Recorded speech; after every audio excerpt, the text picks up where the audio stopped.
Thank you very much, Josh. Very, very, very happy to see you around.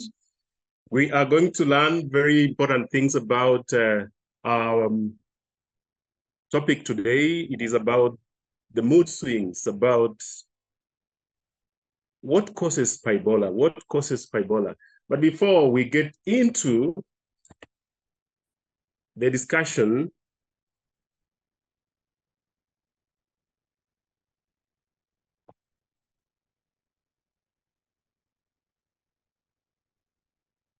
Jason Akonga, good evening to you as well. We can continue sending our emojis. How did you spend your day today? Was it a good day? Was it a happy day? Was it a cheerful day? Did you get something that was interesting? Were you in a bad mood today? Were you in a good mood? So you can continue sending your emojis on how you spent your day before we start.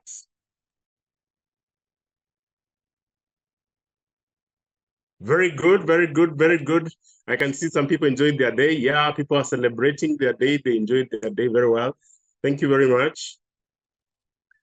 All right, ladies and gentlemen, before we start tonight, I am going to appreciate you for being available for this episode tonight. This is the sixth season, and we are going to look at who are the sponsors of this particular episode. Ladies and gentlemen, we have Pathway Solution Services, we have Panessa Training Institute, we have We Clean, we have Caplamentito, we have Steadfast Quality Solutions, we have Profiles International, we have Elsmere, we have Ndovu, we have Star Discovery, we have Rosen Park, we have Nile Front, this is from Uganda, and then we have CPF Consulting. It does training. Nile Front is a resort that is very, very nice. Same with Essenberg. Star Discover is an insurance. Then we have Ndovu. Then we have one of the best resorts in Naivasha, that is Elsmere. Then we have Profiles International. They are very, very good on emotional intelligence. My good friend, Vicky Karuga, she's one of the trainers. Then we have Steadfast Quality Solutions. Then we have Caplamentito, those very yummy cashew nuts that we love when we go to the coast. Then we have We Clean. We Clean does a lot of cleaning and they're quite good. They do their job very well. We have Panessa Training Institute. They are into wood. They make very good furniture if you want. Then we have Pathway Solutions. It is a learning platform that is online. Thank you very much for listening to me when I was introducing our sponsors tonight. So tonight we have a very important guest to speak to us so that we can be able to understand what is bipolar, what causes it, how can we manage it. The bio of our presenter is Kathleen Muthoni, is a hospital psychologist at Chiromo Hospital Group. She is a mental health advocate. She is passionate about health and spreading awareness about health issues. She's a member of Kenya Counselors and Psychologists Association. Apart from clinical work, she is also part of the wellness docket of Chiromo Hospital Group. For those who do not know where Chiromo is, it is around, not really Westlands. It's around, as you're going to Chiromo, that is where you'll find it. When she's not working, she loves reading, she loves traveling, she loves listening to music. I hope, Catherine, you enjoyed my classical music. I hope you enjoyed it. I am your host tonight. This is Richard J. Magoma, also known as MC Positive Flavors. Welcome Kathleen Muthoni, tell us what causes bipolar, what can we do to manage it so that we can be able to be on the same page like you psychologists. Welcome on board, Kathleen Muthoni. Oh, Richard, thank you so much for that wonderful introduction. And I'm glad to know that this has been... We cannot hear you. You can raise up your voice a little bit or your volume. Oh, how about now? No, we can't hear you at all. No, Richard, I think you need to check your mic. We can hear her clearly. Okay. Sorry? We are able to hear her clearly. She's audible. Okay, maybe then that is my problem. Okay, go on, Kathleen. All right. Thank you so much, Richard, for that amazing introduction. I have a presentation to that effect just to make things a bit familiar. But this is me. This is who I am, alive and kicking and very, very excited. If I was to share an emoji of how my day was, it would be that little emoji that is laughing with tears on the side of the eye. So allow me to just switch that off so that we can better,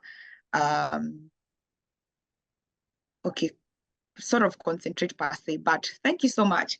So I love the fact that you've been able to do a stock take of individuals and how they have shared their day and the reactions that they are sharing with us. And today's topic is very, very interesting. Yes, we'll be looking at bipolar mood disorder, but more to that, I hope you're able to see my screen. The topic today was consciously chosen. We are going to be touching on mind over mood. So for everyone who's joining us in this meeting today, I'd just like to ask rhetorical questions, and you can feel free to utilize the chat box. When the word mood swings crosses or that comes to your attention, what comes to mind? Where does your mind travel to? Yeah, when someone says so-and-so has mood swings, or you seem like you have mood swings today. And then another one, one thing that people are used to doing normally is name throwing. Very heavy names being thrown. So other than someone asking, hey, what is happening today? Today you have quite a little bit of moods. Other people go ahead and tell you that, or other label. Others that you might have, you're very bipolar today. You are displaying symptoms of bipolar. So today's topic was consciously chosen, mind over mood. If you were to rate your mental health, and I'm asking this with all manner of intention, how would you rate your mental health? How would you rate your mental health? Are you struggling? Are you coping? Are you doing good? And if I may drop that word again about bipolar, what would you say that is? What do you know? What have you heard in the grapevines? Yeah. So I work at Chiroma Hospital Group. I'm a clinical psychologist, and these are the branches that we have. We have a level 5 psychiatric facility, the first of its kind in East and Sub-Saharan Africa per se. At the Bustani, we have 2 branches along Lavington, 2 along Westlands, the Muthoni and Westlands, 1 in Nyali, Mombasa, and an extension of an outpatient center at Upper Hill Medical Center. Feel free to walk in. We do quite a lot of wellness. So these are the ethics that guide our treatment modalities. And we believe very well, or rather very much, in recovery in dignity because of matters stigma. Yes, you'll be treated with respect, honesty, innovation, reliability, and everything you'll be meeting from the moment you walk into our doors will be evidence-based, meaning that however you're treated in our facilities, that is the same kind of treatment you expect in Egypt, in the Western world, and such and such. So let us dive right into it. And I would like to just capture our attention, bring our attention to something. because WHO and CDC are the most standard providers of information, research information in matters mental health. So up until 2020, and recently in 2022, it was affirmed that 1 in every 8 individuals in the world are living with a mental health condition. Did you know that? How many are we on this particular meeting? Yeah. And that people with psychosis, that is the people we see by the roadside, picking papers, maybe walking, talking to themselves, do not receive mental health services. Why do we think so? And then 2% of health budgets around the world on average go to mental health. Where does that leave Kenya?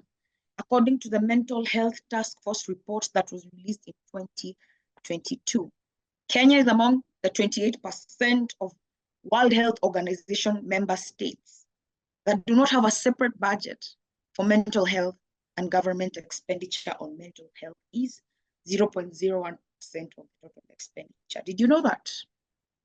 Some bit of fact finding.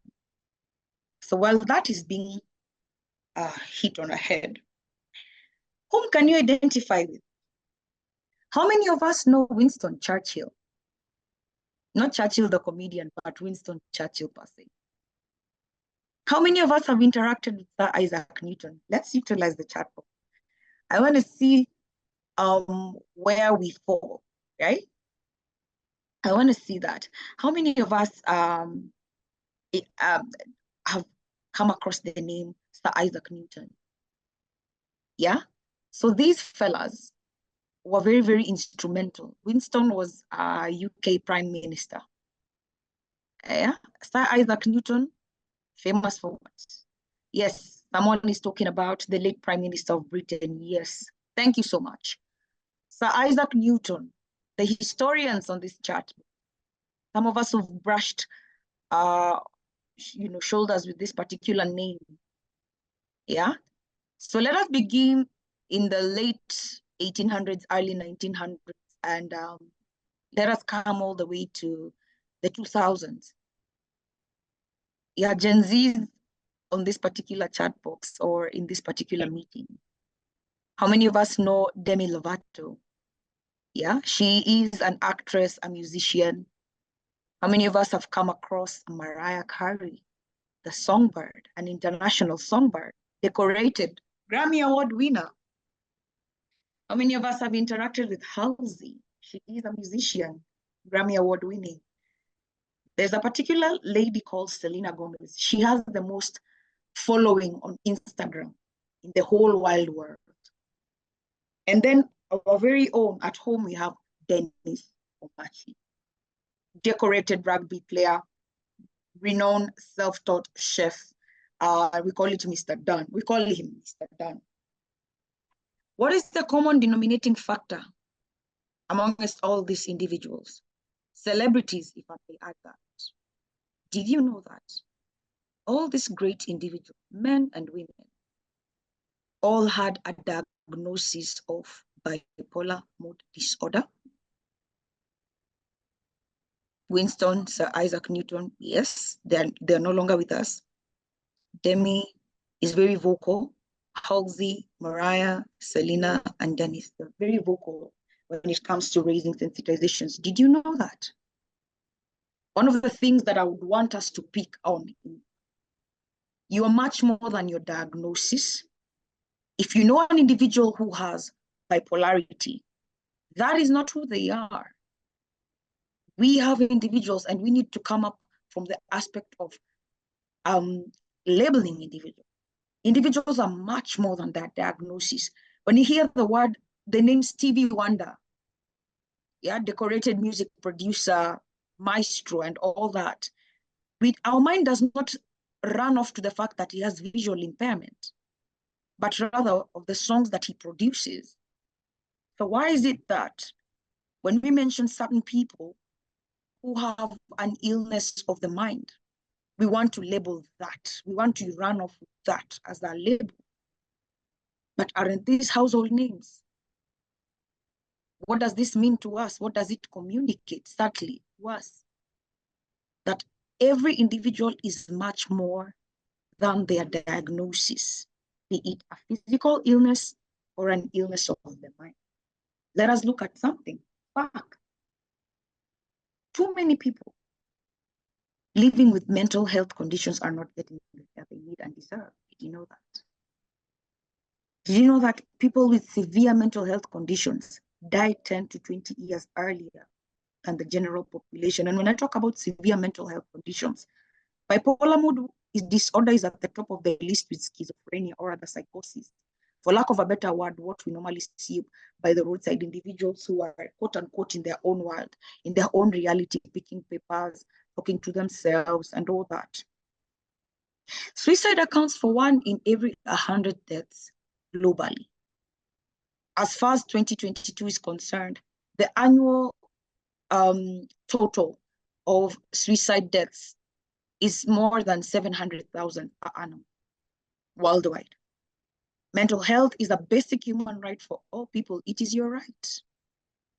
And then mental disorders are the leading cause of years lived with disability. WHO, as of last year, projected that within the coming 5 years, the leading cause of disability in the world will be depression. So when someone mentions a disability, do you think about a physical impairment? I'd like to submit to us that an impairment of the mind or a disturbance of the mind upsets even the physical, in that there is no health if your mental health is compromised. Several factors stop people from seeking help for mental conditions, including limited access to quality services, low levels of health literacy about mental health, and pervasive stigma. Hence the term, the statement, you are much, or rather an individual is much more than their illness. And also an individual is much more than their mental illness or the mental health diagnosis. Just a pointer. So let us look at mental health as a basic human right. We are beginning from somewhere because I want to drive a point home. The topic still remains to be mind over mood. It is a basic human right for all people. And when you look at the Kenyan Constitution, there's a Mental Health Act, 248, that spells out what you are entitled to as far as the right is concerned as a Kenyan. So everyone, whoever and wherever they are, has a deserving and inherent right to the highest attainable standard of mental health, including the right to be protected from mental health risks, the right to available, accessible, acceptable, and good quality care, the right to liberty, independence, and inclusion in the community. So let us look at something. Before we even dissect what mental health is, what is health? Simply put, it is a state of complete physical, mental, and social well-being, and not merely the absence of disease or infirmity. So health is a state of well-being, and it has components: the mental, the physical, and the social. Did you know that? You are the sum total of the 5 people you constantly spend time with. In fact, behaviorists or other behavioral psychologists say that if you hang out with 5 millionaires, you'll be the 6th one. If you hang out with 5 angry individuals, people with anger issues, you'll be the 6th one. So your social relationships play a key role in your overall complete well-being. So let us look at what mental health is. Still the same, a state of well-being in which every individual, including you in this meeting today, you're able to realize your own potential. You can cope with normal life stresses. You can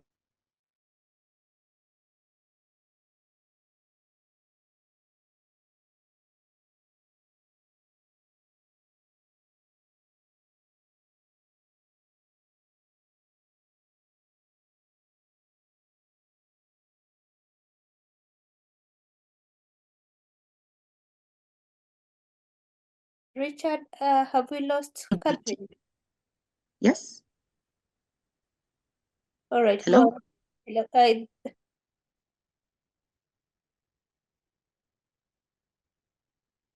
So we Go on, look Kathleen. at, okay, no problem. Thank you. We look at the ability of an individual to cope with the normal life stresses. The reality of this definition is that so long as you're a human being, you have stresses. When you wake up in the morning and the weather is not suitable, you're not a rainy person, you're not a pluviophile. Pluviophile is someone who loves the rainy season or the rainy weather conditions. If you're not one,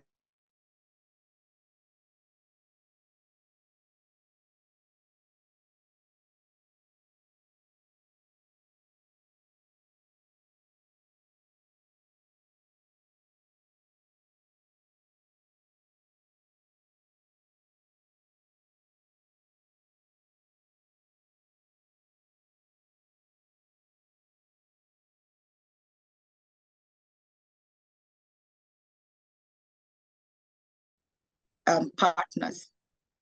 We are partners to, we have spouses. How many of us are best friends? How many of us are colleagues at the workplace?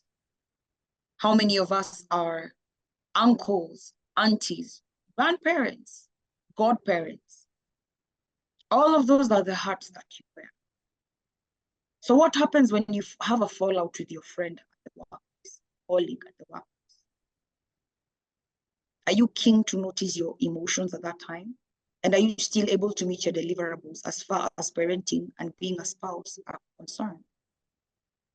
So your mental health really is that particular state of wellness that you maintain in regards to the challenges that you meet and your ability to be able to be productive at the end of the day. So let us look at something in this regard. I asked you, how would you rate your mental health? This is what we call the mental health continuum. Every individual, including myself, let me submit to us, oscillates between these four statuses of well-being as far as mental health is concerned. Healthy, whereby everything is functioning well, all your productivity, your life, your outlook in life as far as your relationship with yourself is concerned, is moving like a well-oiled engine. But what happens when you're at the stress level? The stress level can also be called coping. How many of us are coping? You're coping with something. You're coping with a thief you encountered. You are coping. You are organizing a baby shower. You are organizing a birthday for your loved one. You're looking forward to the Easter holiday. Are you having issues going up and down, booking hotel reservations, going through, confirmation of tickets? You're traveling out of town. You're attending the WRC. That is stress. Is it a positive or a negative? So that is what we call coping. So in all manner of, in all manner of good faith, where are you oscillating between? Where are you mark timing? So we have stress or rather coping, but then we have an individual or the category of people who are struggling. You're struggling to wake up. You're struggling to take care of yourself. You're struggling to maintain healthy relationships. You're struggling to go to work. You're struggling to get out of bed. You're struggling to parent. You're struggling to be a spouse. You're struggling to be a sibling. Your potential, you're suddenly struggling to make a contribution to the community. And if you do not get the communal support, if you do not get assistance, you can deteriorate and go into the crisis. Now, this is why now we have a full-blown mental illness. All of us are susceptible to this, including myself. All of us, so long as you have the human DNA, all of us, we fall into this category. So where are you at right now? Yes, our Fuller, you've put up the word pluviophile, someone who loves the rain. where are we? I hope that is okay to just throw out that question there. Where are we oscillating? Yeah, where are we oscillating between? I would like to have participants. Probably, Richard, you could lead this Q&A. Where are we? You are at stress level. You are at coping. Let us be vulnerable. This is a safe space. Nancy is saying she's stressed. Yes, go ahead. Yes, lead us into this. Ezekiel is saying stress. Daisy saying struggling. I am a stress level. That is Elsie Wanjala. Go on, contribute. Don't deny. Yes, struggling. That is Brian Nandu, financial. And Shinengo, she's saying she's struggling. Joas Omosa is saying crisis. That is where he is at. Paul is saying struggling.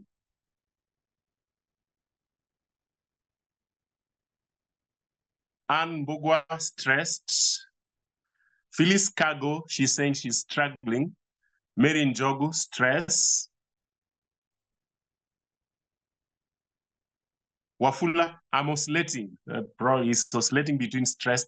And Palaka, struggling. That is Mosa Otundo, he's saying that he's struggling. Yes, thank you. Let's be vulnerable.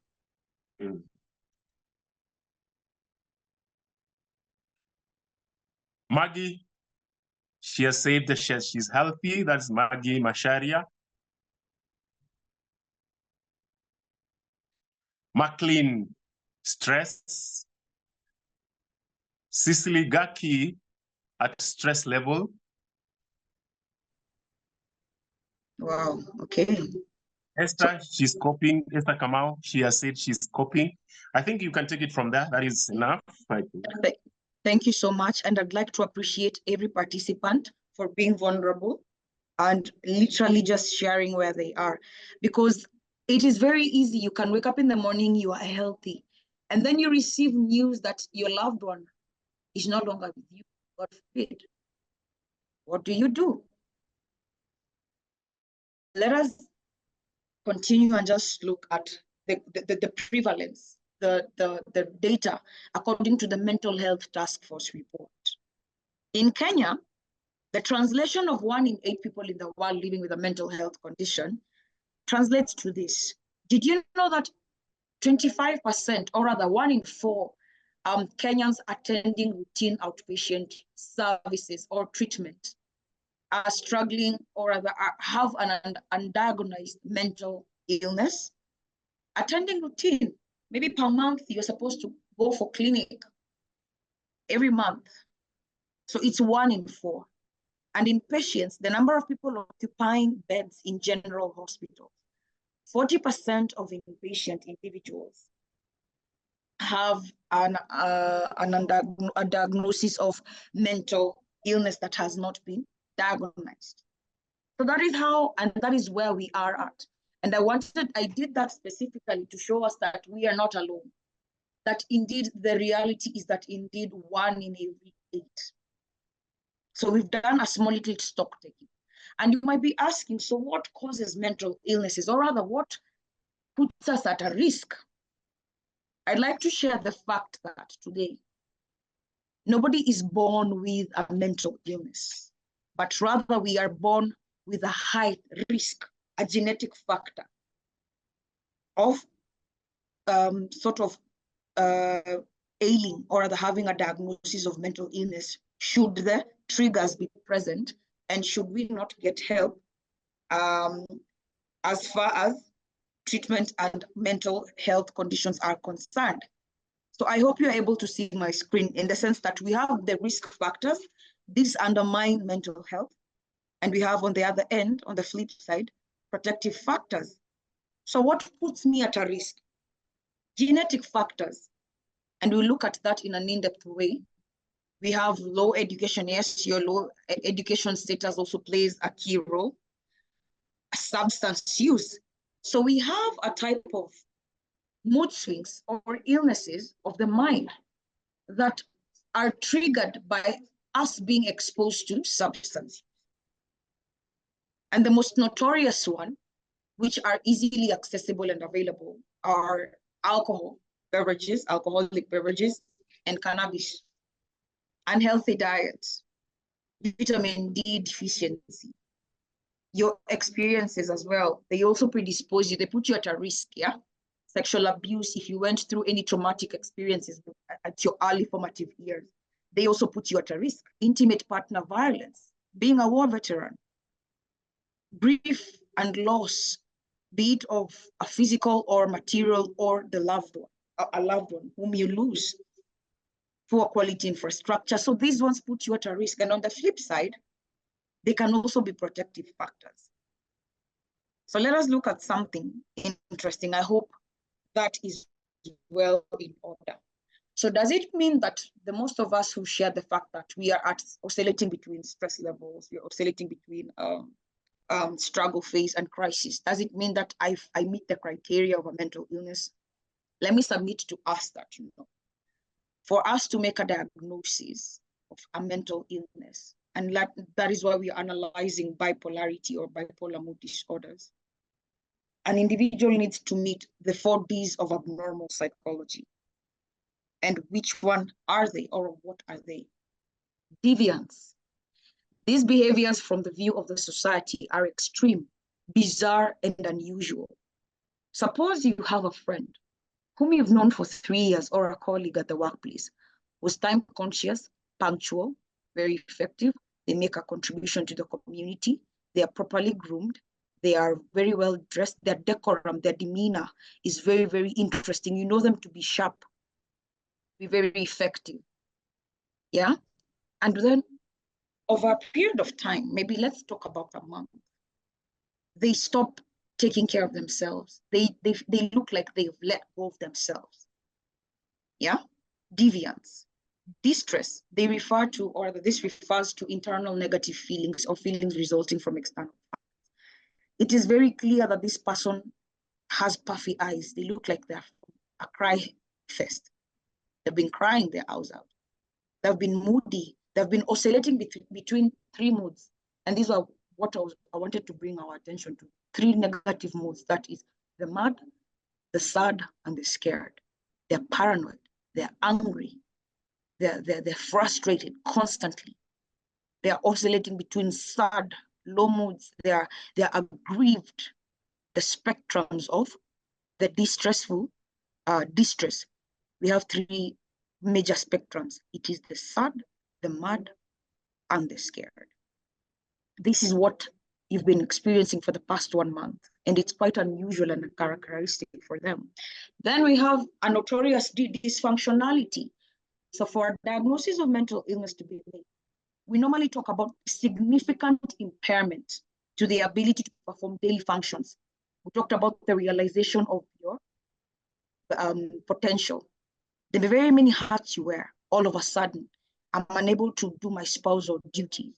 For a month, I've not been able to parent, I've not been able to be a friend, I've not been able to participate in society and even go to work. And then the last but not least, and this is whereby when we have a mental illness, this is when a lot of people are brought to the facility for treatment. The person is now a danger to themselves and to others. They have suicidality and homicidality ideations. They have a clear-cut suicidal plan. And also you find that they've also said in their minds and decided that I'm not going to leave my kids alone. I'm not going to leave them in whose hands, whom am I going to leave and entrust my children? So I'm going to take their lives and then die by suicide. So all of these 4 Ds need to be present at the same time when we're talking about a full mental illness crisis level. And let us now analyze bipolar disorders. Statistically, these are statistics up to 2022. 40 million people in the world are affected by bipolar disorder. In these 7.5 billion individuals, 40 million. And these are the reported cases. Yeah. So 2% of people affected by bipolar disorder at any point in their life during a year. So we have flare-ups within this 40 million. 2% of these individuals will have a trigger, and then 2.9% of adolescents suffer from bipolar disorder. The first or the most interesting thing about bipolarity and mental illness diagnosis is that you can make a very wonderful, or rather, a very clear-cut diagnosis when someone reaches the age of 14 years. It's an illness like any other. The way a normal 14-year-old can be diagnosed with pneumonia, we can diagnose a normal 14-year-old with bipolar disorder. So one of the things is that the catch is women are more likely to suffer from bipolar, and most predominantly bipolar type 2. And the highest percentage of severe impairment among mood disorders, because we have a cluster of mental illnesses called mood disorders, whereby we have depression, anxiety, and bipolar. By far, this is the most significant one, and it causes severe impairment. So what does that look like? Just to share facts. Bipolar disorder is a category that includes 3 different diagnoses, in that we have bipolar type 1, bipolar type 2, and cyclothymic disorder. So these are types of bipolar disorder. And bipolar disorder commonly runs in families. So 80 to 90% of individuals with bipolar disorder have a relative with bipolar disorder. So amongst the 40 million we've witnessed as statistics, 80 to 90% of individuals who have a diagnosis means that if you have been diagnosed with bipolar, chances are that within your genetic line, there must have been a generational diagnosis. Probably it was overlooked. The risk of suicide is significantly higher among people with bipolar type 1 disorder than among the general population. And people with bipolar type 1 disorder frequently have other mental disorders. We call this a comorbidity, co-occurrence, such as anxiety disorders, substance use disorders, and a notorious illness called, or the condition called attention deficit hyperactivity disorder, ADHD. So the average age of onset of bipolarity is 5. Who can take a guess why? Why do we think that the average age of onset of bipolar is 25? I'd like to hear from us. You can use the chat box kindly. Probably Richard, you could take us through this as well. I'm so sorry, right. But I want us to tag team, yes. Yes, good, no problem. Let's do it. Start contributing, please. Why does it start at 25?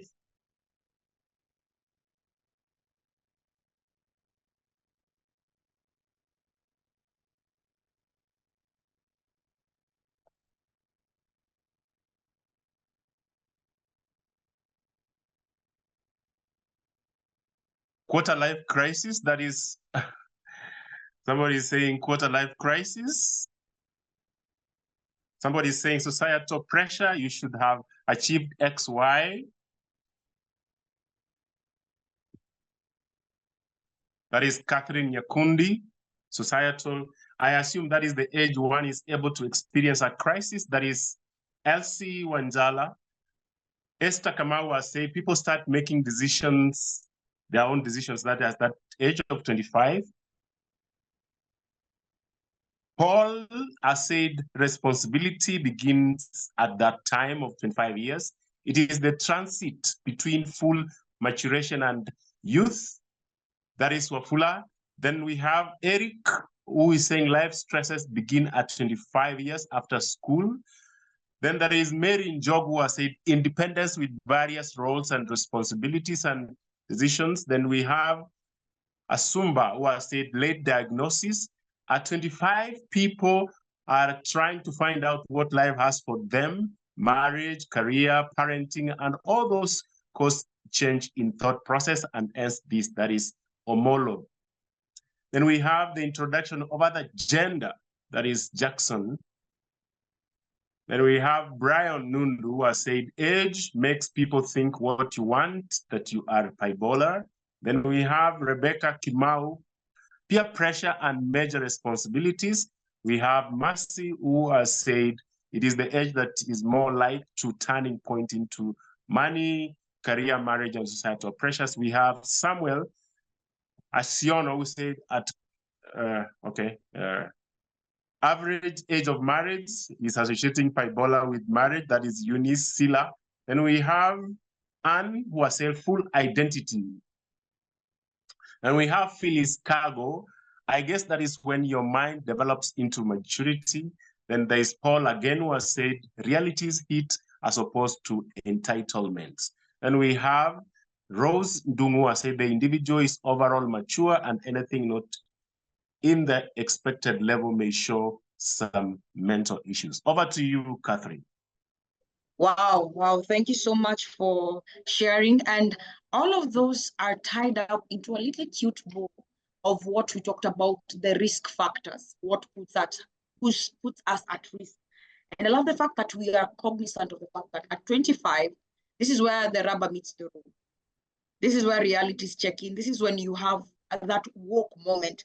And all of those school of thoughts that have been shared are correct. Yes, this is where all of those happen. And let us look into what the definition is. So what then is bipolar, other than it being a mental illness? What is bipolar?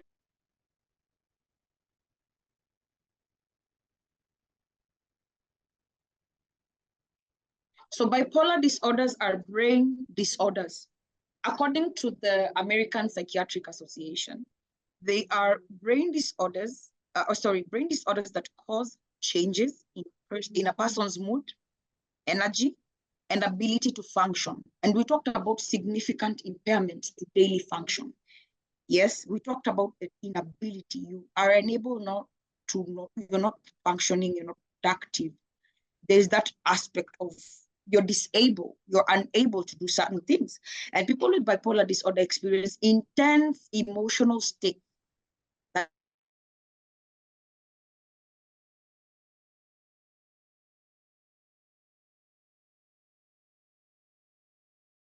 does it then when I wake up and I'm moody and I have mood swings, I have bipolar? No. For a diagnosis of bipolar to be made, and I will repeat this, let me just echo this. There's the deviance, there's the dysfunction, there's the distress, and there needs to be a danger. And you can imagine an individual in this state of 4Ds, significantly unable to take care of themselves. They cannot groom themselves. They cannot do their duties to the society, the very hats they wear, all as a result of emotional and status being altered.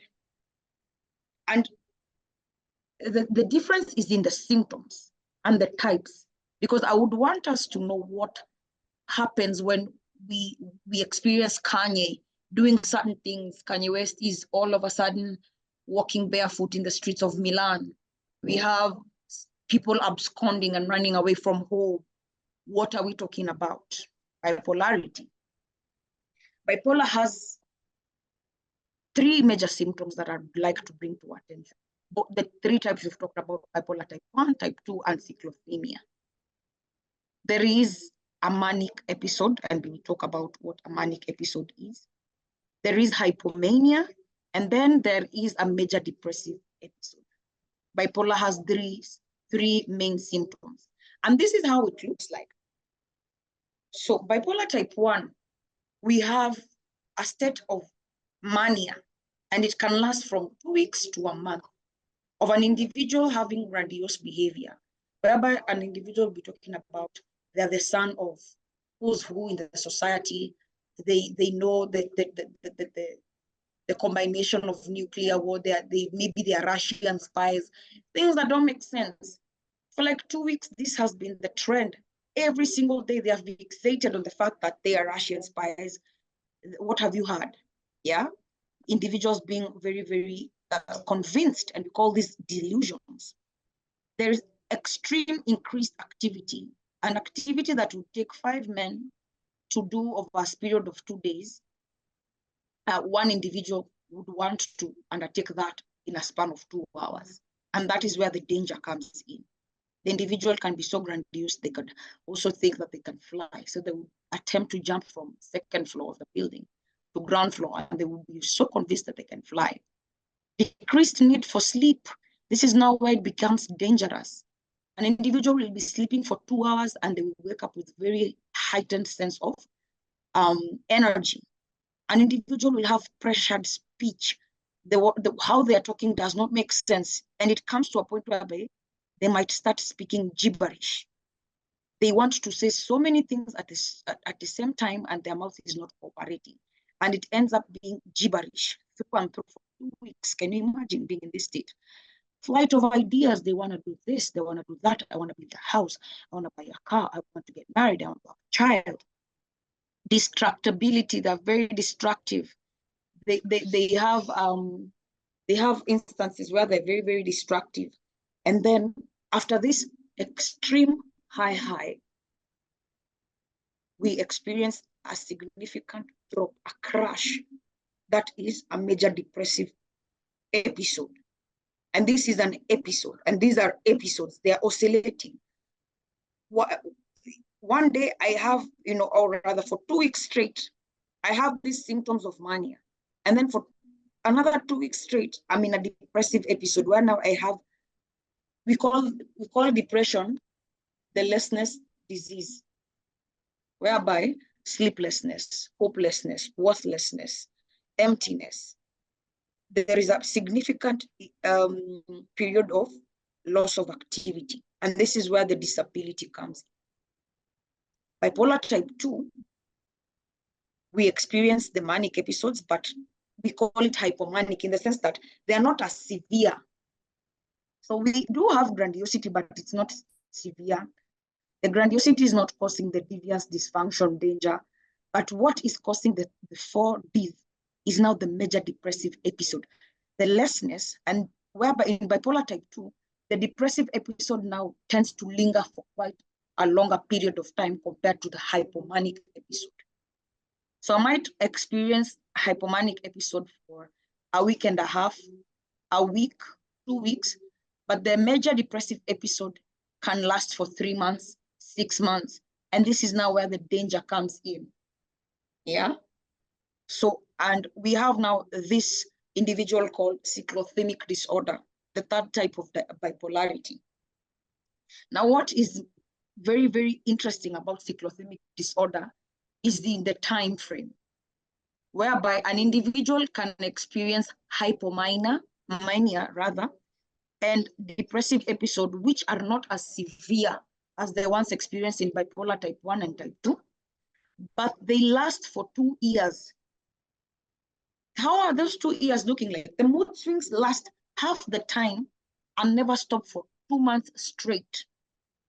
They are not severe depressive episode or severe hypomanic episode, but for 2 months straight, an individual has been having this cycle.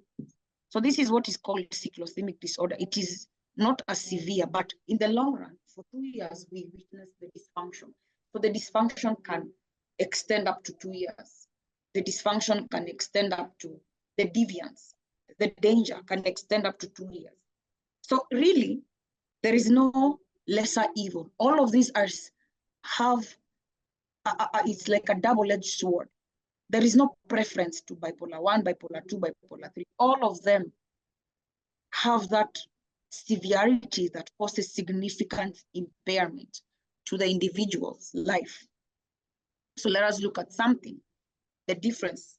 This is what I'm talking about. Bipolar type 1, the manic episodes and possibly the depressive episodes. Sometimes in bipolar type 1, it's not a must to go through the depressive episode, but however, there has to be an experience of a manic episode in bipolar type 1. Bipolar type 2, hypomania is not a must, but we could have a very, very nasty episode of depression that does not seem to break.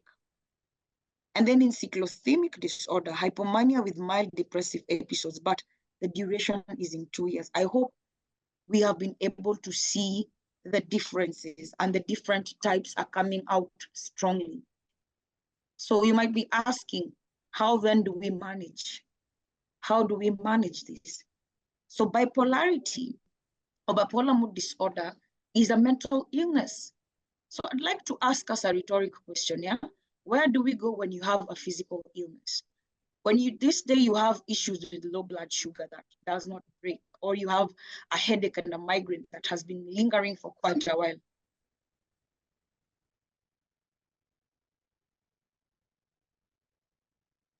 Where do we go? When you have a broken bone, which specific doctor, which specialty do you run to? When you have a toothache, whom do you go to see?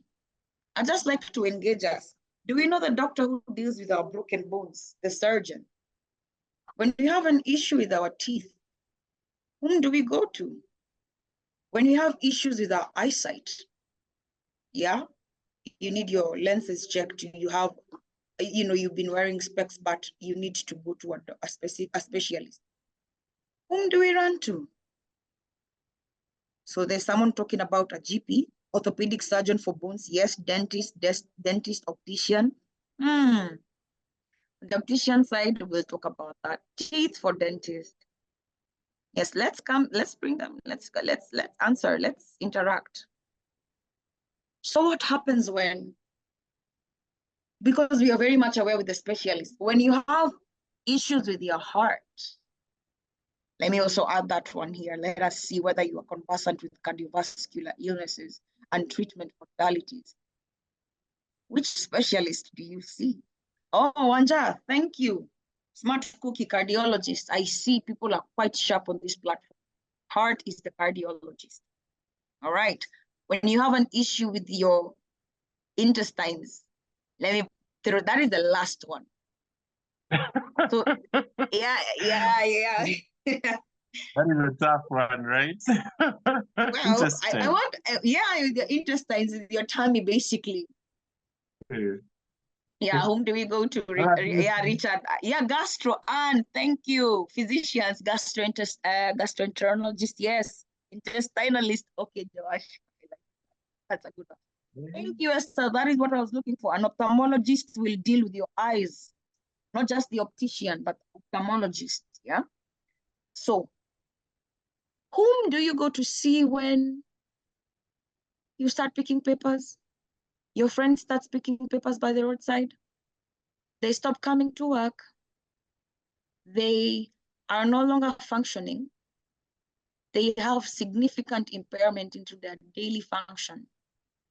Brian, thank you. A medical psychologist or psychiatrist, clinical psychologist, very sharp individuals. Thank you for the feedback. And let me submit to us that, okay, you are right. You are right. But how often, now a rhetorical question that does not require an answer. When was the last time you did a psychological assessment? So if you go for your pap smear, if you go to the OBS-GYN for your pap smear, if you go for prostate cancer screening, yearly, yeah, as from the moment you hit 25, that's the requirement. Annually, or as far as the first quarter of the year is coming to an end, how many of us have interacted with psychological assessments to get a full interaction of our mental faculties? When I say I'm healthy, when I say I'm coping, when I say I am struggling, and when I say I'm in a crisis, who determined that? Did you feel it? So we go to a psychiatrist or a clinical psychologist, because this is the modality and the management. I won't lie to you. When we have extremes and severes, mania, when we have depression, whereby an individual is talking about suicide and homicidality, the first thing we turn to is medication, coupled with therapy or psychotherapy. Very, very important. And then we onboard family, because we have something called the biopsychosocial model. The bio is taken by the healthcare specialist, biopsychosocial, and we also could be having we onboard a GP or other specialists, because where we have depression or a depressive episode, oftentimes we witness diabetes, HDN or other high blood pressure issues, hypertension. We also have blood clots. We also have where we have gastrointestinal issues. So it is really a holistic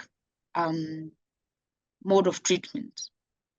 So if we have embodied medication and the individual is still deteriorating mentally, psychotherapy is not working, we often turn to something called, this is in extremely rare and severe cases, ECT, electroconvulsive therapy.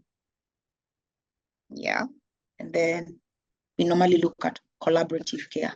So when an individual has a diagnosis of bipolar, it means that it's a lifetime condition that needs to be managed by meds, and the modalities are quite different. The way person A experiences bipolar type 1 is very different from the way person B will experience it, depending on the causes. So how do I help? How do I help? If you have a loved one, if you have a friend who has a diagnosis, how do you help? The most important thing you can do, provide practical support. And how do you do that? Psychoeducation. Become aware. Initiate a discussion. Don't treat it as a hush-hush. You'll be surprised they will teach you a thing or two. And you will be able to plan accordingly, to also be at the forefront, to pick out the diagnosis and the symptoms when they start falling back into an episode. Listen, get to know how it manifests. So what are the things? Have a candid discussion. Don't approach it with a hush-hushness. That is where stigma is born. If they are your friend, it's your loved one, it's your spouse, get as much education as you can from a credible source. Accompany them for therapy. Ask them, could you have a therapy session with the therapist so that I can get the proper way to help you? I want to know how to better support you. Remind them to take medication. Remind them to attend their outpatient clinic sessions and their psychological on time sessions. Be proactive. Engage them. Inquire about them. You might be very surprised an individual relating. This is how their mentality is. I want to be alone, but I do not want to be lonely. And if you are watching a little program, I want us to bring our attention to something we had been interacting with from the time we were children. A lot of the cartoons we engaged with had themes. Especially Winnie the Pooh is an educative child's animation. Winnie the Pooh introduces us to, because we talk about literature being a mirror of the society. Yeah? Winnie the Pooh analyzes, the characters in Winnie the Pooh, they analyze certain things about the status of people's minds. So I'd like to bring our attention to Eeyore. That was the name of the donkey that had a clipped on tail and was always sad and moody. Was the embodiment of depression. Tigger was the embodiment of ADHD. Piglet, did you know, was the embodiment of anxiety. Yeah. So I'd like us to very much look and analyze our childhood. What of Scooby-Doo? Yeah. So let us interact with that. So that is, quote unquote, how our childhoods were. So we had been having that knowledge with us for quite a while. Let me just fine tune it for us. So pitfalls to avoid as a caregiver. What do I avoid? Avoid derogatory statements such as, what doesn't kill you makes you stronger. You seem normal. Yeah, you're crazy. I wish I was manic so I could get things done. These are derogatory remarks that enable the stigma that makes people keep quiet and not talk.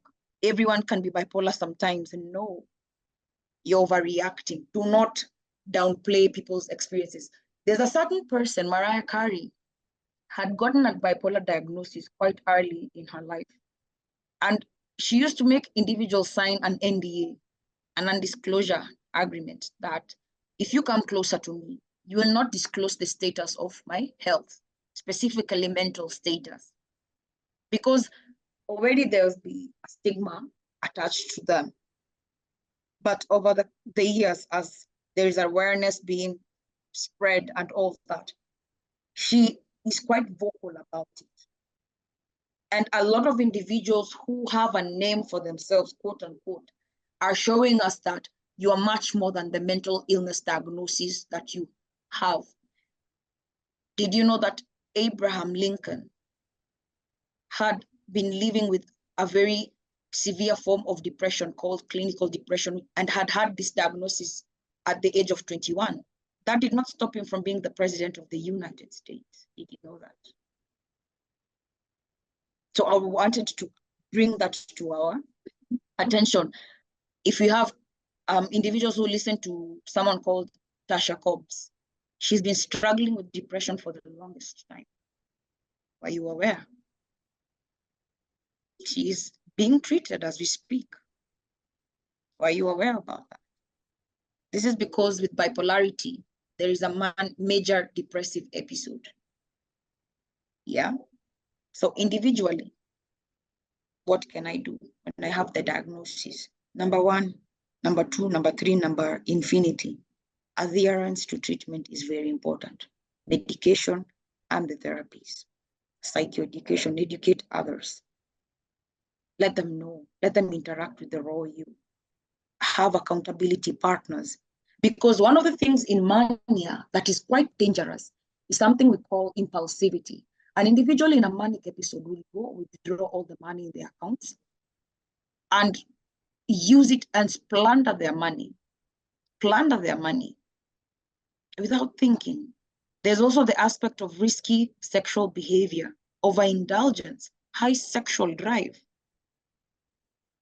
And then, by all means, avoid anything that has the potential of exacerbating these episodes. That is substances. Anything that will change your brain pattern, will inhibit your consciousness. Avoid. And last but not least, it is in the treatment adherence, checkups. Yeah. And I'd like to leave us with a quote from Dr. Lauren Fogel. Yeah. Your present circumstances don't determine where you go. They merely determine where you start. And at Chiromo Hospital Group, I'd like to bring our attention. So what do I do if I have identified this? We have a toll-free number that is on. Call, it is manned by clinical psychology. Call in confidentiality, interact with us. You can visit our website, interact with the therapist. And last but not least, you can walk in at Chiromo Hospital Group, be it at the Upper Hill Medical Center, the 2 branches at Lavington, the 2 branches at Westlands. If you're in Nyali, Mombasa, you're not left out. Interact. There'll be if you want a telepsychiatric consult, online session, that one can be made available for you. And let's get talking. Let's keep the conversation going on. So that marks the end of my presentation. I'd like to stop sharing my screen. But yes, not unless there are any Q&As, but I'd like to hand over the meeting back to Richard. Let's remember that so long as you're a human being, you literally are at a risk of developing or having a diagnosis of any form of mental illness. There are 300 types and in counting. So when you talk about realizing your potential, what are the genetic things that run in your family? What are the patterns? Because we talk about prevention, being better than cure, promoting good health, and protecting the already existing mental space that you have. Walk in for a psychological assessment and let us get to employ those 3 preventative factors. Thank you so much. Richard, back to you. Thank you so much. Thank you so much. Let us appreciate Kathleen. using all manner of celebratory stickers and emojis. Please, yes, I can see people clapping for you. People are sending you very, very warm celebratory emojis and stickers. I can see Brian has sent some love. I can see Elisa said insightful presentation. I can see Lilian Oyata has clapped for you. I can see Brian again, very happy that you've been able to present certain things in a very short time. I can see P. Omolo has sent some love as well.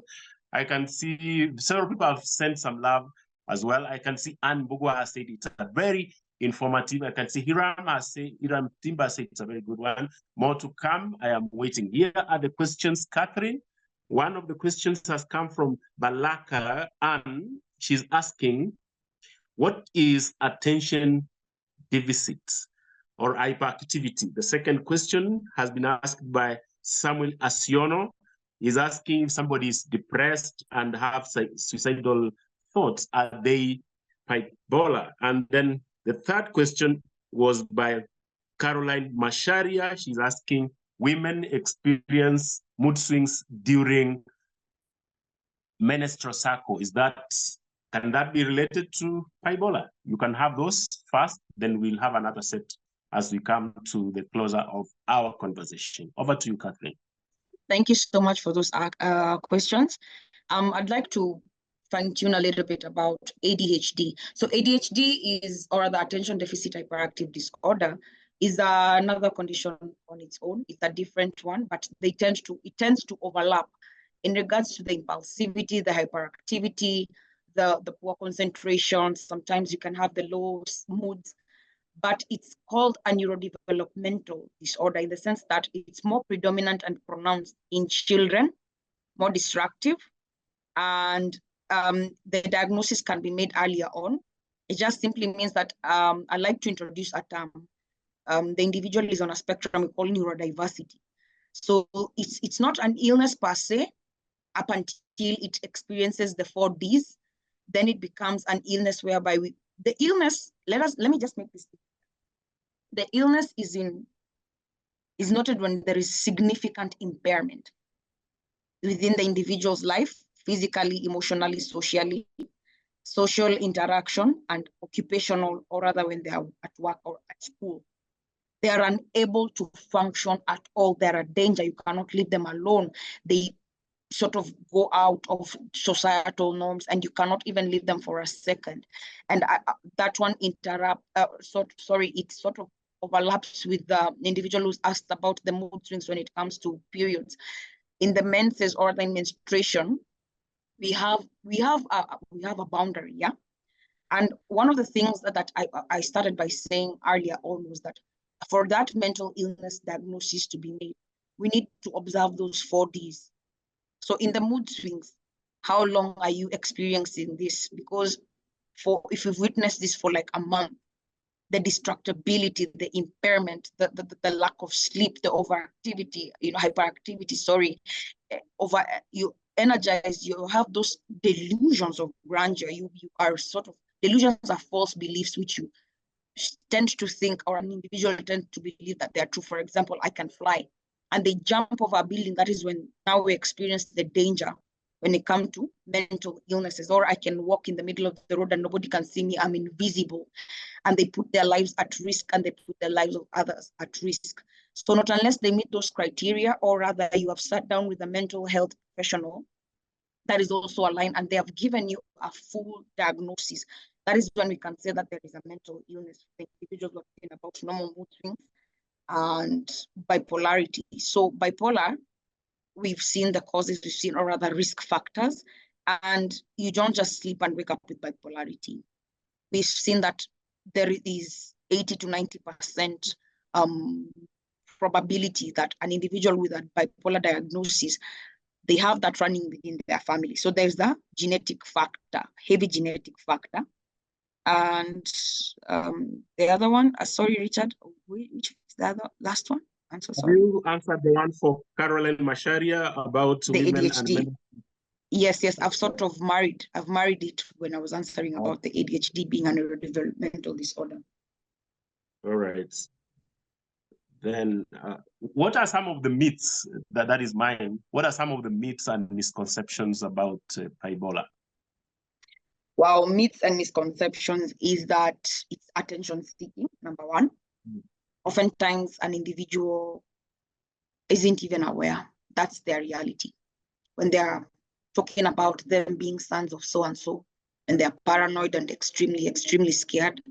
Or another form of delusions you can experience is religiosity, extreme religiosity. And the underlying factor is that there are the 4 Ds which are being met. Another myth is that it's only reserved for Western European citizens. That is a lie, complete lie. Yeah, another myth is it can be, contracted for communicable.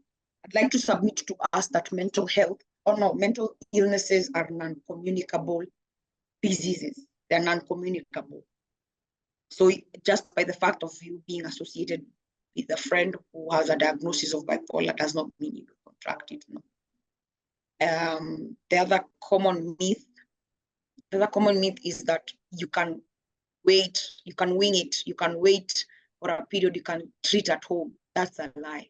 Oftentimes it puts you at a danger in the sense that when we have the mental degradation and deterioration, along comes physical deterioration, diabetes, obesity, cardiovascular illnesses, gastrointestinal issues, and the likes. So those are just a few, just to mention, Richard. Very good, very good, very good. I see why you love reading. You have really mastered this. And the other question is, does the use of cannabis sativa cause bipolar? That is one. The other question is by Omolo E. Does bipolar disorder have triggers? For example, how can you encourage an employee who's refusing medical attention? How can you encourage them to get and seek help without that employee feeling stigmatized? Then the other question is, does postpartum blues fall into the bipolar disorders spectrum? All right, thank you for those questions. Let me talk about the use of cannabis. So there's a specific slide I'd like to bring our attention to, a specific one, and it is the one with the causes. These are, for lack of a better word, predisposing factors or triggers, as what Omolo was talking about. These are the triggers. I hope you are able to see them. So they are risk factors. And also one of them intermarried or rather intertwined is substance use. Substance use. So there is a way that certain drugs will interact with you depending also on your genetic makeup. Some individuals might experience a different form of mental illness when they interact with the cannabis, as opposed to others. Others will start having maybe hallucinations, go into a psychotic break. Whereas another person, if there was a genetic factor of bipolarity, that could act as a very good trigger. It is the spark that was needed to make those genetic markers very active and getting that person into that particular mode of illness. It's just like an individual who has a genetic marker of cancer, a specific type of cancer, let's say leukemia. If they do not observe proper lifestyle, they do not take care of themselves, what we call the 3 Ps. We prevent the onset of the disease, we promote good healthy habits, and we protect the already existing, we maintain what is there. If they do not exercise, if they do not check on their diet, if they do not hydrate, the small little things actually, they might trigger the already dormant sleeper cells that are cancerous within them, the carcinogenic cells. So the same goes also with mental illnesses. There's no difference. So if the trigger in your family is found in, we call them tetrahydrocannabinoid, the chemical cannabis, then you, my friend, would have started a fire that is very hard to put out. There's the aspect of the postpartum blues.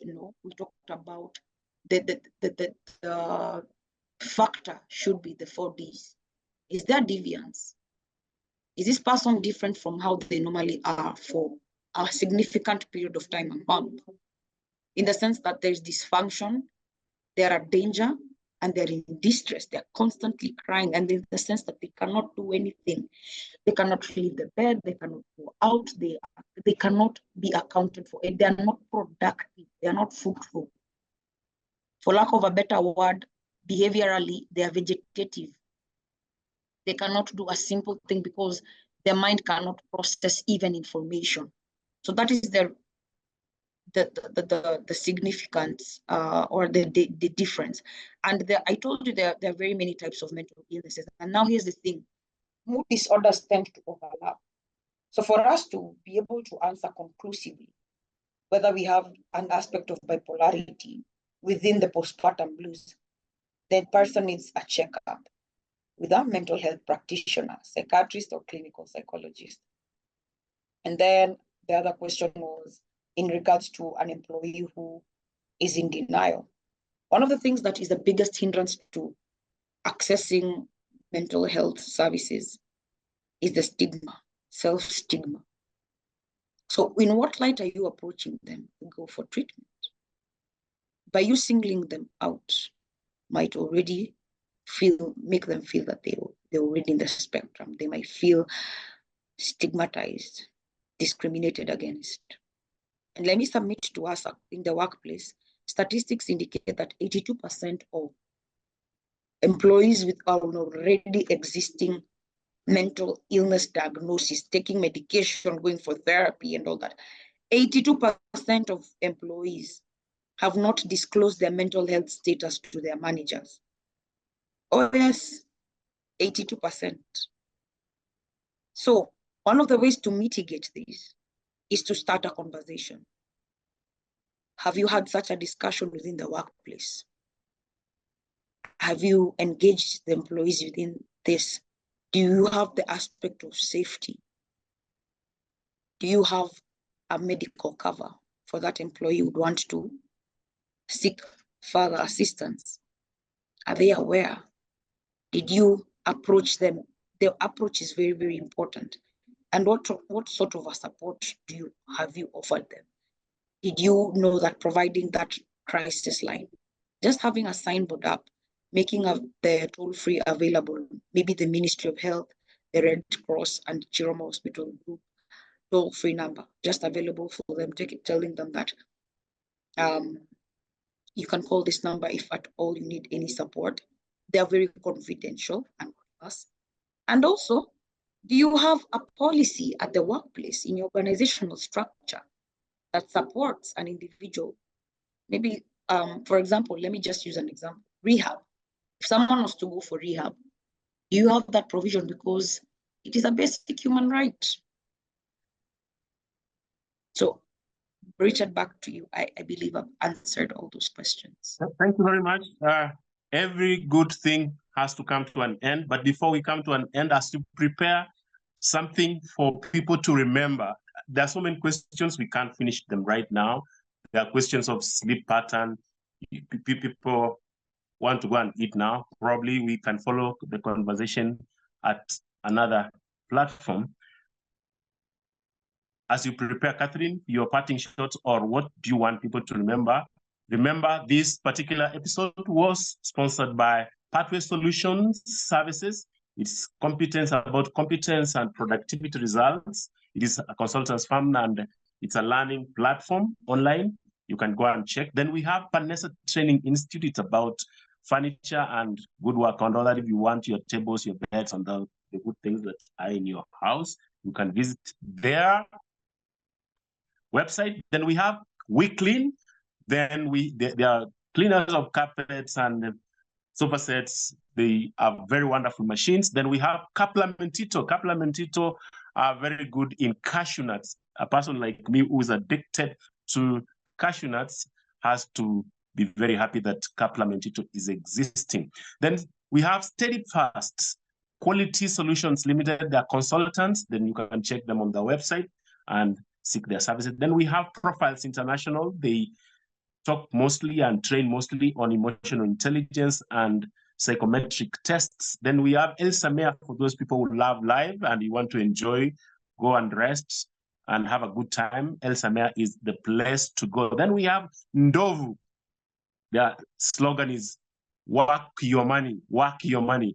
You know what that means, it's about investment. Then we have Star Discover, their insurance. Then we have El Salvador Limited. Then we have Nile Front Cottages. It's in Uganda. For those people who go to Uganda, you can go there and get the best treatments that your money has bought for you.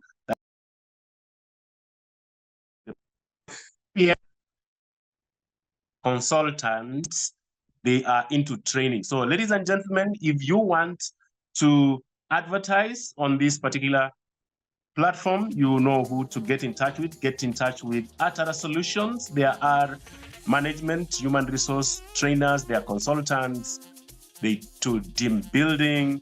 Please get in touch with Atara Solutions. You can go to the website. Also, you can also get in touch with Grace Nzura, the moderator of choice. Today, she has taken a break. I was your host, Richard J.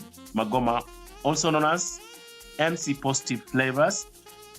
Kathleen, please, what do you want people to remember today in this very short minutes that we have had with you? Thank you so much, Richard. What I'd like to echo to all of us is take care of your mind, take care of your brain. There is no, you can never have a transplant. Once it knocks, it knocks. Let us remember to normalize therapy. You do not need to be in a state of struggle, or that we remember the mental health continuum. Don't wait to struggle, to be in a crisis, to seek psychological assistance.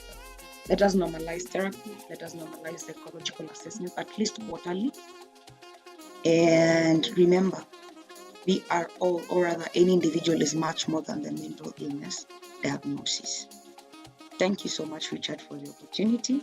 I appreciate it, and thank you so much for everyone who joined. Thank you. In a yes or no version, do you do corporates? There's a question like that. Somebody could want to reach you out. Do you do corporates? Yes. Okay. Right. Yes. Thank you. Want people to reach you? Probably you can write your email or phone number. Then, ladies and gentlemen, we have a group called Atala Solutions. It is on WhatsApp.